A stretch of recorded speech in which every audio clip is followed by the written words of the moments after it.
Welcome back to the Sports Show. Well, mate, we love our soccer, so we thought let's get an absolute superstar as a player. Just played a lazy 400 games over his career, if you don't mind, and now he's taking a coaching, mate. Well, he's been doing it for a while, and he has got Adelaide City Soccer Club humming at the moment. Paul Pezos joins us. Paul, how are you, mate? Good, thank you. Thanks for having me on. Well, when I say humming, 2 weeks ago you were humming, mate, and then you had a draw last weekend, but you've got a monster game coming up this Saturday, 1v2, mate.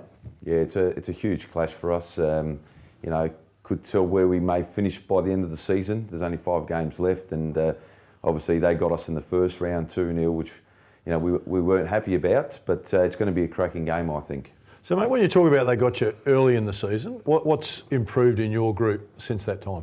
I think we developed more as a team and understanding each other, because when I got the job at Adelaide City, I sort of brought in 10 new players to the club, and so I mixed a bit of youth with experience, got a good balance, and players are now understanding what we're trying to do and understanding each other's movements and patterns of play, and so we've just grown, stronger and stronger every week that's gone past. I mean, let's talk about your philosophy as a coach, because it's not like you just suddenly took the job this year, mate. You had the Adelaide youth team, and then you got them into a championship, won with them, first time in 3 years, a 3-year journey for you. Then you had the women, I reckon back in about 2017, was it? And you had the women, and you got them to a championship. So you've got the Midas touch, mate. So, what's the philosophy for Paul? What is it? You said you brought in 10 new players. What kind of players did you bring in? Yeah, so my philosophy is for players to be able to express themselves, be courageous and brave with the ball, and work hard off the ball. So for me, again, the players that I brought in is the players that are going to play my style of football, and that's trying to maintain possession of the ball with a flair in attack and work hard off the ball. And to credit to the boys so far, they bought into it right at the beginning, and are reaping the rewards at the moment. And my philosophy hasn't changed, and only the structures would change depending on who we play. But I give them that free willingness to be able to express themselves when going out on the pitch. Mate, COVID would have played a little role in the season, obviously, as it has done with every sport. So you're playing a lot of catch-up games. You've got to play midweek games, and you've got FFA Cup you're still involved with. So it's a really busy time as well. Yeah, it's been a tough battle for us. Obviously, we're preparing throughout the whole year, and then COVID came in. Then we had the FFA Cup, and which took a bit of a toll because we had some midweek games plus playing competition. And then on top of that, COVID hit. So now we've got a bit of a backlog of games to catch up on. There's 2 now that we've got to catch up on, and then plus we're waiting on the next FFA Cup, which was meant to be played Wednesday. Now that's been pushed back because we're waiting to see who we're going to face. It's either going to be Perth Glory or Melbourne Victory. They can't play off because of the border shutting down. So there may be this talk, there could be a remote hub, which could be potentially Darwin, is the talk around town. So we're still waiting to figure out when we're going to play that game. The FFA Cup is great, isn't it? I mean, it just allows a team like Adelaide City to play Perth Glory or Melbourne Victory, as you said. It's got to be great for your unit, for your team, to be up against these fellas. Yeah, for us as a local league club, it's good to be back on the main stage, so to speak, because Adelaide City is a reputable club around Australia. They've always been the benchmark of the top tier competition.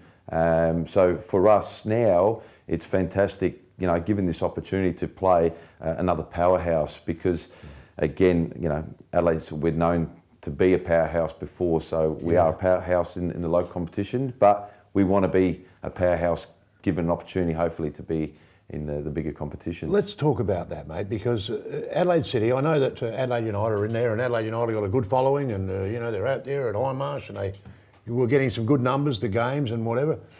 I'm a great believer in the showdowns, in the derbies, the rivalries. Yeah, well, Adelaide City and Adelaide United. Yep. How good would it be to have both of them in the A League? Now, I believe in the next couple of years there's going to be a B League, which would allow for relegation and promotion. Relegation. Now, is that, how close is that, Paul? Where's that at? Yeah, I think just before I go to that, the rivalry is the best thing for sport and for the spectacle of the spectators, because I played in rivalry games when I was in the old NSL with West Adelaide versus Adelaide City, who I'm now with. And we used to get between 16 to 20,000 people at High Marsh, jam-packed, and you always look forward to those games. And unfortunately now with Adelaide United, who's doing a great job and a great following, we don't have that rivalry. The rivalry is just potential with Melbourne Victory, which is a great thing, but you want a local rivalry, of course you do. Like you did in the olden days. But you look at us potentially, the B League, as we're talking about, I can't see that being too far away, which could be potentially next year or the following year. Whether the promotion relegation starts straight away, I'm not too sure, but I think it's going to be something that's going to be a healthy competition for A League and the B League. Again, it comes down to financials and the nitty-gritty stuff. But you want to play in a competition where there's promotion relegation, because if there's not, there's not much value in it, I guess. So you got a 22-round season, around about 22 rounds. You're at 17 or 18 now, or 17. whatever. Is there a final system, or are we winning because we finished up? Yeah, we play a top six system as well, and so get through, then you play the top six, and whoever's in the grand final are champions. You happy with that? It's something I've been accustomed to for a long time, I guess, and LA City's always been known to come from 6th or 5th and win championships, which I won 4 or 5 as a player with them under Damien Murray.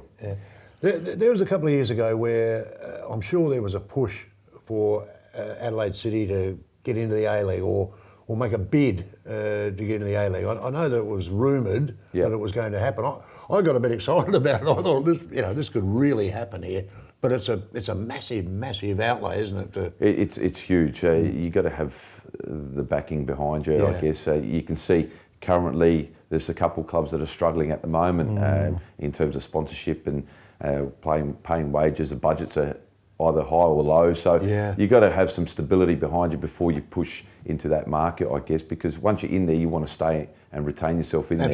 You just don't want to be a fly-by, go in, and then you can't afford to be in the following year. So I think LA City's moving in the right direction. Obviously, we've got Greg Griffin now as our chairman of LA City, which again, he understands what it takes to be at that next level as a club. So I think you'll see some big things coming from LA City. Former chairman of United, or owner. Yeah, he was my boss at LA United for a little bit.